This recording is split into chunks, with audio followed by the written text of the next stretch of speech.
This book is called Lenny and Lucy. The story was written by Stead, and his partner is the illustrator Erin Stead. Peter and his father are moving to a new house out in the middle of a deep, dark woods. Peter has his dog Harold, but Peter and Harold, they need a few friends. When the Steads had a chance to dedicate their book, they chose to dedicate it to Oliver and Oliver, from Philip and Erin Stead. Lenny and Lucy. Winding along a bumpy road through the dark, unfriendly woods, Peter said, "I think this is a terrible idea. A terrible idea."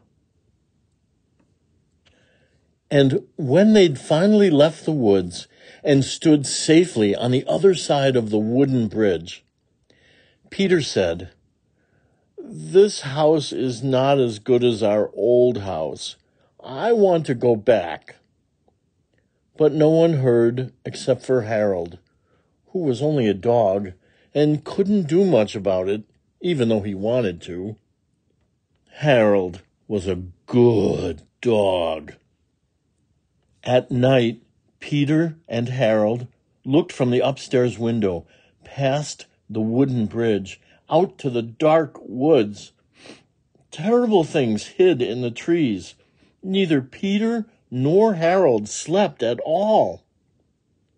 So the next day, Peter made a tall pile of pillows, and after they'd toppled the pile 6 times, Peter ran inside to find just the right blankets. He stitched and sewed and wrapped the pile up, tying it shut with string. He pushed and pulled and kneaded the wrapped-up pillows like dough.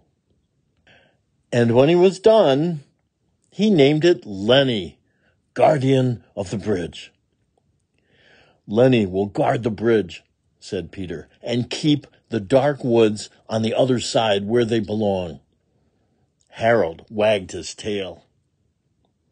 Peter and Harold watched from the upstairs window. They felt safe knowing that Lenny was there. He guarded the bridge, silently, patiently, but with no one to keep him company. "Do you think Lenny is lonely?" asked Peter. Then they worried about Lenny and his loneliness, and no one slept at all. So the next day, Peter brought breakfast to Lenny, toast and jam and a glass of milk. Then Peter gathered all the leaves on the ground and made a tall pile. And after they'd leapt into the pile 7 times, Peter ran inside to find just the right blankets. He pushed and pulled and kneaded the wrapped-up leaves like dough. When he was done, he named her Lucy. And Lucy was a good friend to Lenny. Everyone slept, and the dark woods stayed on the other side of the bridge where they belonged. Everyone slept. The next day, Peter, Harold, Lenny, and Lucy played a game of marbles. Harold was champion, everyone agreed. For lunch, they ate vegetable soup, and after soup, Peter began a collection of rocks. The others sat a while, watching the woods and wondering about the things they couldn't see. "Have you ever seen an owl?" asked Millie. Millie lived next door. She had binoculars that everyone could share, and a bag of marshmallows, too. "No," said Peter. "I have never seen an owl." Harold hadn't either. So Peter, Harold, Lenny, Lucy, and Millie sat together, watching out for interesting things. Harold chased a squirrel or 2, and all the while, even after the lights were out, the dark woods stayed on the other side of the bridge, where they belonged. The end. This is the 3rd book done by Philip and Erin Stead.